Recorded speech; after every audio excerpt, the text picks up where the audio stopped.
And we welcome you to the Hannycast for Monday, March the 2nd. I'm Charles Hanagriff, along with former Tiger coach Dan Canevari. Thank you for being with us as LSU with 3 games over the weekend. Wins over Dartmouth 5-2 and 3-0 on Friday and Sunday against Northeastern 3-1 on Saturday. And a midweek loss to McNeese, which was the Tigers' first loss of the season, 7-6 back on Tuesday night. Cano, this past weekend, LSU gets 3 wins, but I'd be lying if I told you I thought this was how it was going to go. We were looking for better command out of the pitching staff, and we definitely got that for the most part. But I would have been surprised if you'd have told me with warm temperatures this weekend that LSU would only score 11 runs and have 14 hits for the weekend. Well, Charlie, Chicken Little showed up and the sky is falling at LSU.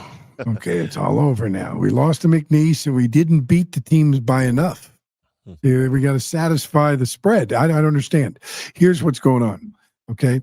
We're not playing our best baseball right now, okay?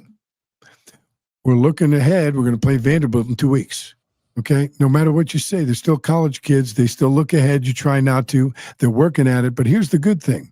When you don't play well against Division I competition, which we did, okay, and the other team's coming down out of the snow, and they're playing like they're in the World Series at Yankee Stadium, and you win when you don't play well, you should be happy about it. And now Jay's not happy with the performance, I'm sure, but he's happy that when we didn't play well, we still won, and it's hard to get a win, but especially if you don't play well. We said this on many podcasts, Charlie. There's 4 things can happen when you take the field. You can play well and win. You can play well and lose. You can play poorly and win. You can play poorly and lose.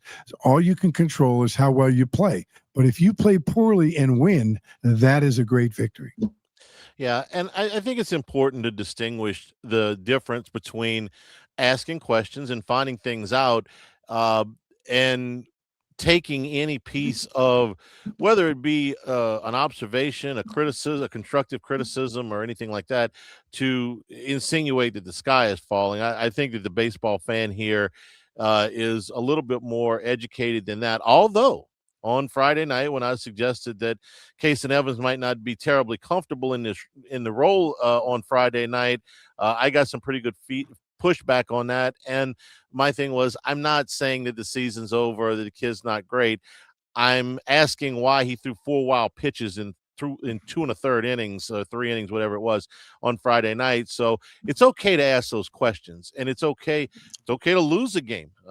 Skip's said that many, many times. If I can find out something in a loss that's going to benefit me down the road, especially in February, that's okay. So just when we talk about things, we talk about, can they do this? Can they do this? What they got to do better with. It's not the sky is falling. It's not he's forgotten how to coach. It's not anything. It's, hey, what does this mean, and what can we improve on? So I think it's important to say that here at the beginning. So I'll tell you what, though, Charlie, and I want the people out here that do watch the podcast to understand something. One of the things that makes this podcast special, besides your good looks on camera, is the fact that you're a media guy and I'm a coach guy. So they get both perspectives, and we can banter back and forth, and people get both perspectives, and they make a decision, which is what this country is based on. But most of all, what makes it great is everybody can have an opinion and talk about it by the water cooler. And so we're just, throwing out some ideas. I will tell you this, though. Speaking with on Case and Evans, I spoke with Jay Johnson over the weekend, saw him on Saturday, and they're comfortable that his progress is going to be fine. He's going to handle this role. They just have to get him used to this new role, and they're not nervous at all, and that's a good thing, I think, for everybody. Just be patient and let them do their work. Well, I want to talk about him as we start off here. We'll tell you that we're brought to you by the Capital Area USSSA Baseball Affiliate, hosting events of all levels and skills, Rec All-Star Divisions, AA, AAA, Major League, State, National events. Some great events lined up later through the spring. As we get into the warmer weather, for more information, contact Lane Petrie at 771-9095. 771-9095, Lane Petrie at USSSA. So my question, Jay sent the media back with a little homework assignment. Ooh, I He like that. says, take Case and Evans's two performances the last 2 weeks and put them up against Cade Anderson's from last year in weeks 2 and 3. So, try to be a good student, Keno. I did that last year against Omaha and Kansas State. Cade Anderson threw 10 and 2/3 innings. Against Indiana and Dartmouth this year, Case and Evans threw 10 and 1/3 innings. Cade Anderson gave up 6 hits in those two games. Case and Evans gave up 5 hits. Cade Anderson gave up 4 runs. Case and Evans gave up 4 runs. Cade Anderson walked 5 guys. Case and Evans walked 5 guys. Cade Anderson struck out 18. Case and Evans struck out 14. And the one difference would be the 4 wild pitches. And I just thought that was completely out of character for him on Friday, Cano, because Case and Evans threw 4 wild pitches in this game. He threw 2 wild pitches all of last year, which was why I asked, is he comfortable out there? What's up? Because your ace can't go out and do this. And of course, it doesn't translate well on Twitter. So I abandoned that. Won't do it again. We'll wait until after the games where we can put some context to it. But I can answer that. To go back, and I want you to talk about this. To Jay's point, the line scores from Cade Anderson, who ended up being a top 3 pick in the draft, and Case and Evans, who's just beginning as a full-time starting pitcher, the lines were almost identical. It says, Jay looks at his numbers. Jay's on top of everything. I mean, Charlie, you're the stat king. And the fact that Jay put you to work and you found out Jay's pretty good. Yeah, okay, he's got a lot of stuff. Here's the thing with Case and Evans. The 4 wild pitches right now don't bother me. What that says is, and it'll transfer into what we expect from him, is when you throw a wild pitch, that means you lost your motion. You cut the ball off. You didn't release it right. He's still trying to find his motion on the mound. Okay, here's the other thing. When he was a reliever and you come in, you're throwing from the stretch most of the time. Now he's a starter. He's going from a windup. So he's got to get that timing, much like a hitter. When he's not hitting the ball square, his timing's off. He's out front a little bit. He's late on the pitch. He's late on fastballs. It just takes work until you get it. And once you get it, you work really hard to get it to click. And I think Cason's getting closer and closer and continuing to work. And I think it's all going to be fine. Okay. And I do too. But I'm here to ask questions. And so sure. As long as Professor Johnson was going to have me working on numbers, I had to come up with another comparison to see what you thought about this one. And this was great. Another player not terribly long ago, Dan, who had a phenomenal freshman year, combining mostly long and some short relief with a handful of starts. And then his sophomore year, they made him into a starter, and it didn't really work out as well, and that is Zach Hess. And you'll remember him from the 2017 run to the finals of the College World Series, where he was arguably LSU's most valuable pitcher for a lot of that tournament. And that year, he threw 60 and 2/3 innings. Last year, Case and Evans threw 52 and 2/3 innings. When they bumped up Hess to start the next year, he went over 90 innings, and the ERA went over 5, which is where Evans's is now. So 2 completely different pitchers and, almost a decade apart. But I've seen it both ways. I've seen guys that went from the bullpen to the starting rotation and it worked. Sometimes it takes a little bit longer, and sometimes it didn't work. So you tell me what you're seeing here. What you're seeing is a guy trying to make a transition. They've got the preseason, so to speak, the non-conference schedule that they've had set up, see a lot of pitchers.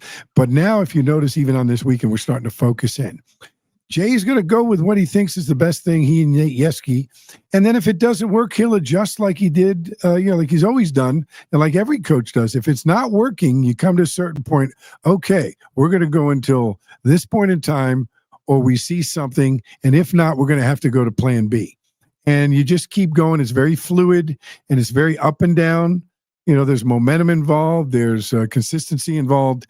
And once you get to that point where you've got the guys set up, you'll be in pretty good shape. Who was the third starter last year, Charlie, for the year? We had 1 and 2. 6 or 7 weeks of the season, it was Chase Shores. and after that it was And where did handled by Shores end multiple up? guys. Huh? Where did he end up at the end of the year? In the bullpen. So they Yeah. adjusted. Well, and right, Dan, and again, that's why I'm asking. And let me be very clear here. I love Kason Evans. I loved watching him pitch last year. I love watching him pitch this year. I love his makeup. I love his competitive fire. I like. I think I know. I don't think I know the stuff is plenty good enough to win here, and at the very highest level, SEC, College World Series. I know Kason Evans can do it because I've seen him do it. But it's been a little bit of a rocky start, and that's why I'm asking the question. Well, I'll tell you what, it's a good question, Charlie, and I love talking about. But I think Kason Evans is going to figure this thing out in a hurry. He's getting closer and closer, and I think the pitching staff is in the best shape that it has ever been at this point in time since Jay Johnson's tenure.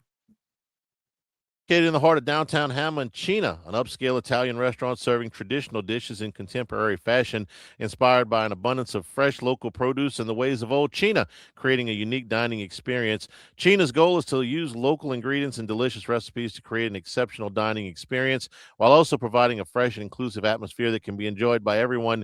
Cina, in the heart of downtown Hammond. You know, Dan, before the show started today, you invited me down to your new facility there to do the podcast, and I want you to tell everybody about where you're broadcasting from. But I'm going to make you take me to Cina after we're done with the podcast, just so you know. There you go. If it's breakfast, I got a spot, but definitely lunch on a Thursday or Friday, or dinner, Charlie, if you're working really hard.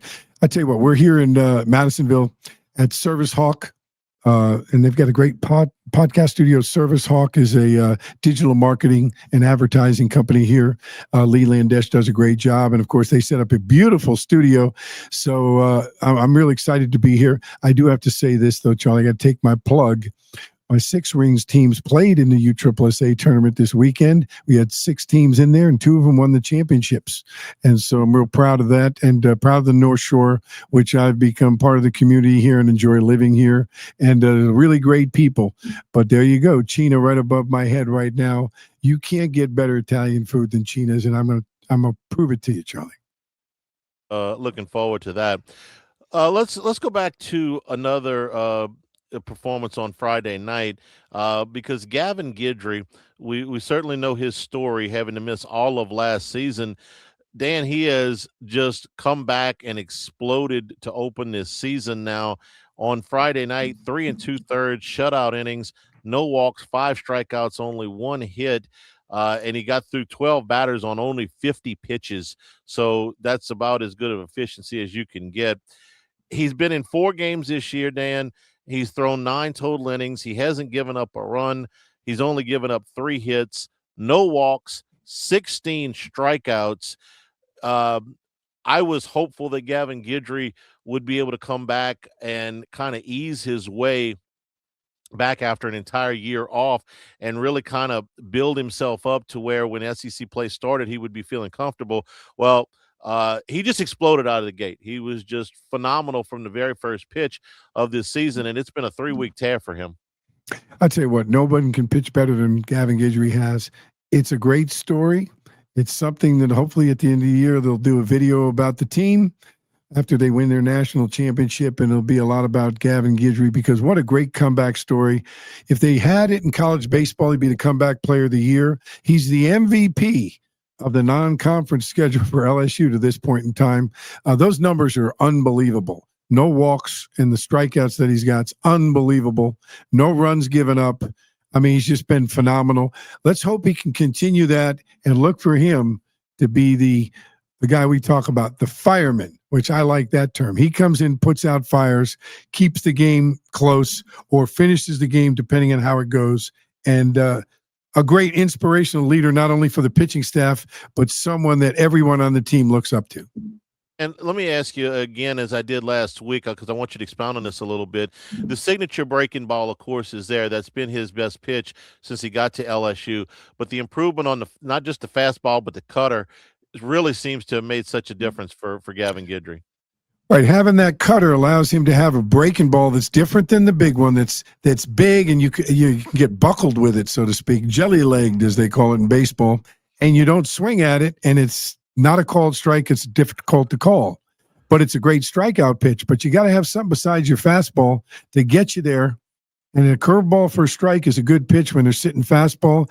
Nate Yeskie has a great feel for pitch calling.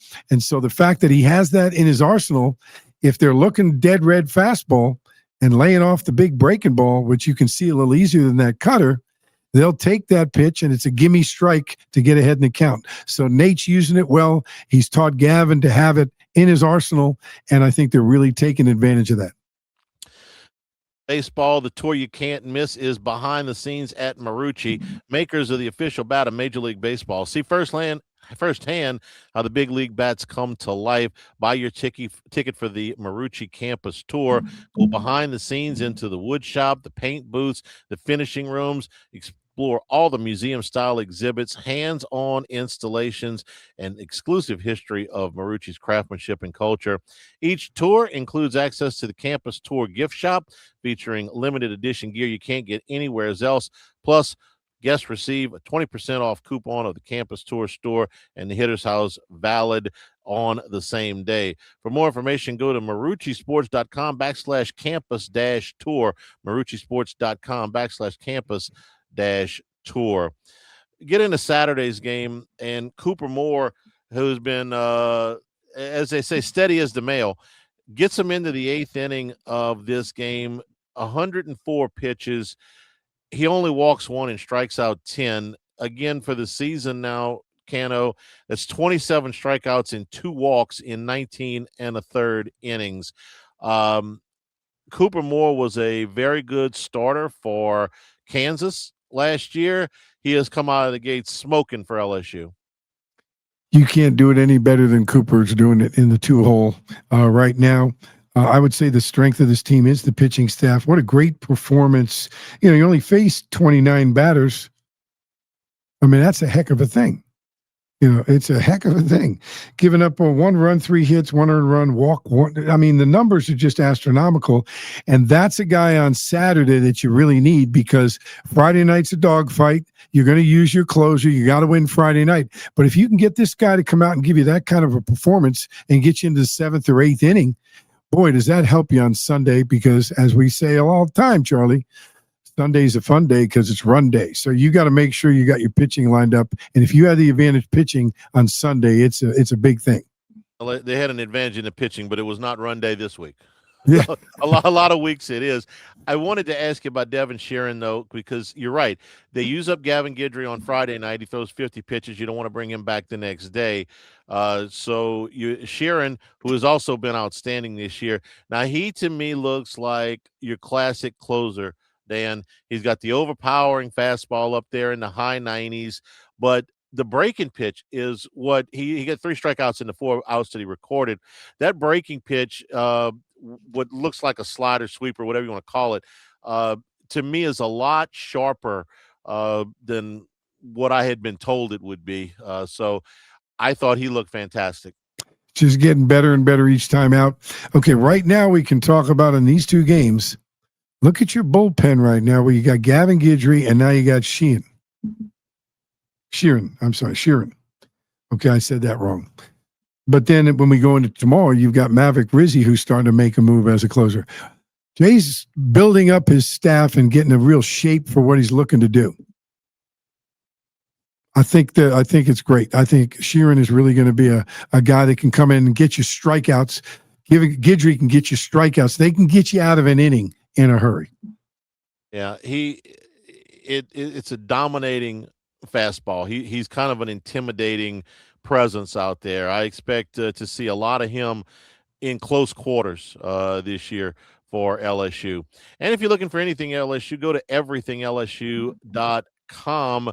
Man, if you want your Lane Kiffin gear, they got the Lane Train shirts, the Lane Train hats, your visor shirts, a lot of vintage Tiger stuff, a lot of the old Sailor Mike polos are available, the interlocking LSUs, some of the shirts from the national championship season from last year.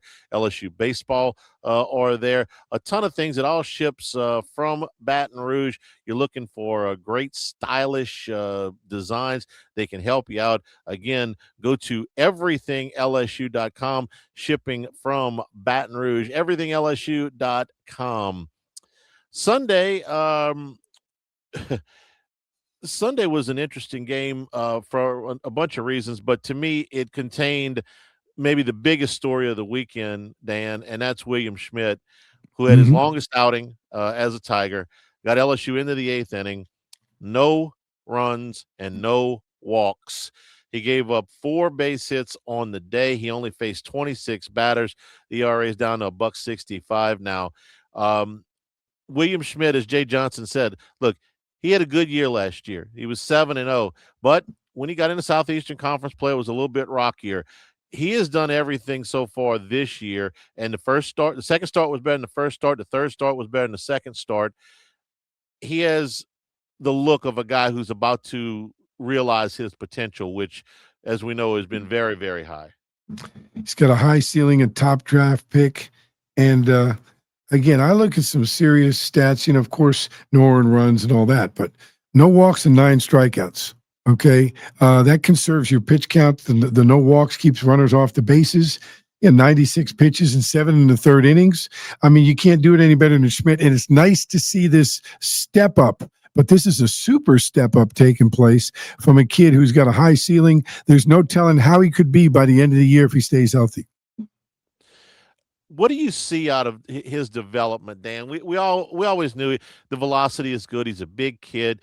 They always talked about his spin rate, even coming out of high school. That's what the scouts were looking at, was this impressive spin rate. So you tell me, from week 1 to week 3, or maybe from the end of last year to this year, what he's improved the most. We know it's the command, but why?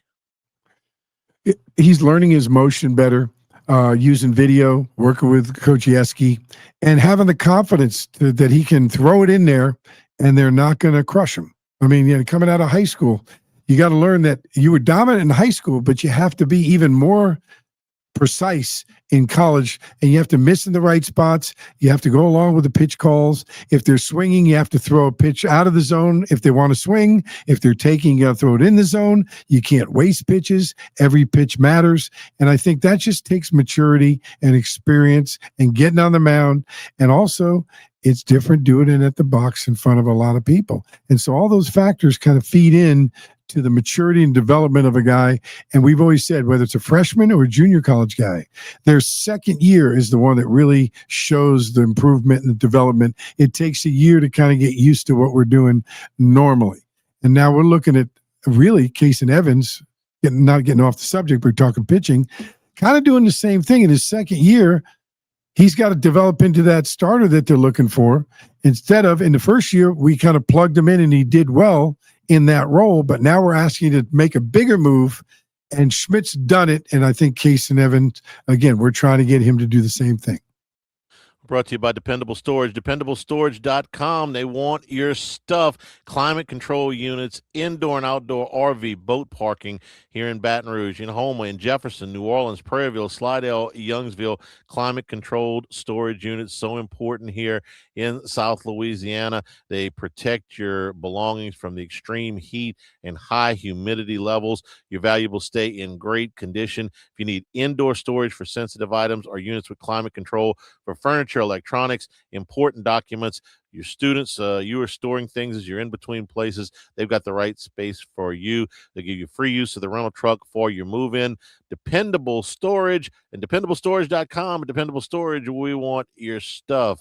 All right, you mentioned Maverick Rizzi, who came in and threw an inning and a third yesterday to almost finish the ball game. But Dan, the reason he didn't finish the ball game was he walked 2, and he uncorked a couple of wild pitches, and things were getting a little bit hairy. And Jay Johnson decided, with a 2-run lead, a 3-run lead, not to mess with this. And when Rizzi started to struggle, he went and got Jaden Newt, who got the final out on a strikeout. I like Rizzi as much as you do. Here's what concerns me. He's walked 6 and 6 2/3 innings. He's hit 3 guys, and he's had 2 wild pitches. Um, I know that he is at 6'9". There's a lot of moving parts there. The motion, the mechanic is harder to repeat. I get it, but he's been a little bit wild for my taste. The ERA looks great at 135, so he's gotten himself out of these jams. But boys, put a lot of runners on base, a lot of free bases here, and I know that's something that they want to correct. Well, they're going to work out. They're going to correct, but it's one of those things. You just got to pitch through it. He's got the talent. And the fact is, the good news is when he makes those mistakes, he's got enough stuff to get through it by just overcoming it with his talent. But that's not going to last a long time, especially once you get in the SEC schedule. So I think the bottom line is you got to keep putting him out there. You got to keep working in practice. You got to keep working. And that 6'9" body's going to catch up, and everything's going to, in Nate Yeski's eyes and Jay's eyes, all that's going to come together, and hopefully at the right time. Remember, he doesn't have to be there on March 15th, or even Skip Bertman's tax time, April 15th. We need him there in June. And that's where you really need him. And look, he was a guy that they put in some leverage spots last year. So going to be fine, but a little bit wild at this point. Okay, Dan, the thing that people are kind of talking about this weekend, the LSU offense, 14 hits and 11 runs. Here's what there were a couple of things that I noticed. Number one, LSU was not able to take advantage of a lot of the generosity of Dartmouth and Northeastern. For instance, they got 7 walks in each of the first 2 games.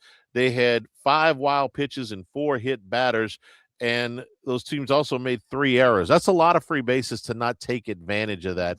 The second thing, not so much on Sunday when Eddie Albert pitched really well for Dartmouth, but the first 2 games, there was a lot of opportunities for LSU to bust through, and they didn't. And I know sometimes that's just the way it happens. The other thing, there were a lot of what almost looked like kind of lazy at bats. There weren't a lot, sometimes when you go through a game where you don't capitalize on a lot of base runners, you hit some line drives right at somebody, you run into a hot pitcher, the weather's not great. None of that was really in place here. I thought that there was some at bats there, and Jay kind of talked about after the game yesterday. Look, I'm going to talk to the guys about this. Not something I want to talk about in the media, but there were a lot of pop flies. There were a lot of weak ground balls, and it just didn't seem like they were as locked in as you might have hoped. And again, I know these are games against Dartmouth and Northeastern in February. Yeah, but you can't give up at bats. One of the greatest hitters of all time, Pete Rose. He's got records you'll never get because he never gave up an at-bat, and that's Jay's relentlessness. They cannot give in to the at-bats. They can't get caught up in the scoreboard. They can't get up in the opponent. The key to LSU is to wear down the pitchers and stay with positive at-bats, draw the walks, get hit by pitches, capitalize on those things. One of the things, again, Charlie, we're repeating stuff from previous years, but this is big, okay? There's the number one way to win a ball game is dominant pitching. LSU has only lost 1 game. Okay, that's because they've had dominant pitching. The number 2 way to win a ball game is timely hitting. And in this weekend, that didn't happen. In the first game, you had 11 runners left on base. In the second game, I'm looking, and where are we, Coach? Oh, we had 8 runners left on base. And on Sunday, left on base, we had 5. Okay. That's just too many people left on base over the weekend. It's not how many hits you get. It's when do you get the hits when the runner's on base. Yeah. And I suspect that this will be better. This is too good a hitting team. So we're going to chalk this weekend up to, it's the newness of the season has worn off, the opening day, excitement, all that, and you're still 2 weeks away from conference play. So I get it. It's kind of a little bit of a dog day mentality. We'll not make a big deal out of it while acknowledging that, yes, it very much did happen this weekend. We're brought to you by Town Square Pizza. Pickup or delivery options are available. Go to townsquarepizza.net because life's too short to wait for great pizza. Head on downtown on North Boulevard. If you're working downtown, it's an easy place to get into and out of for lunch. They know you're on a limited time schedule, so they will get you in and out in a hurry. Custom hot Square Pizza, delicious, very generous portions. You're probably going to bring some home. Catering is available. So if you're coming in for LSU baseball, you're staying downtown, make sure you check out Town Square Pizza on North Boulevard across from, of course, Town Square. Dan, LSU back in action tonight. This wraparound series with Northeastern wraps up today. Northeastern and Dortmund. Northeastern, the opponent tonight. Then a true road game. They go to Teague Moore Field in Lafayette to play the Raging Cajuns on Wednesday night. And then 3 games with Sacramento State this coming weekend before they wrap up the non-pre-conference schedule with Creighton a week from Tuesday, which is going to be a real fun game. We know a lot of people from Creighton. And Sacramento State is a pretty respected, smaller program. So there's some things that LSU can work on. 5 games coming up here in the next 7 days. So what's Jay Johnson's message right now? It's time to hone in on the lineup this coming weekend. In the middle of the week, you're going to last chance pitching efforts for a while until we get into the SEC. But really trying to hone in on the lineup, and I think he's got the pitching real close to the way he wants it for the SEC weekends. And I think he's kind of shoring up his bullpen. So we're getting closer and closer with all the games to seeing where he wants to go when he's playing Vanderbilt in 2 weeks. We will be back with you next Monday. You can get the Hannycast. Please like and subscribe. You can always pick it up wherever you get podcasts. And we're going to publish every Monday through the rest of the regular season and all the way through, hopefully, the College World Series. For Dan Canevari, I'm Charles Hanagriff. This has been the Hannycast.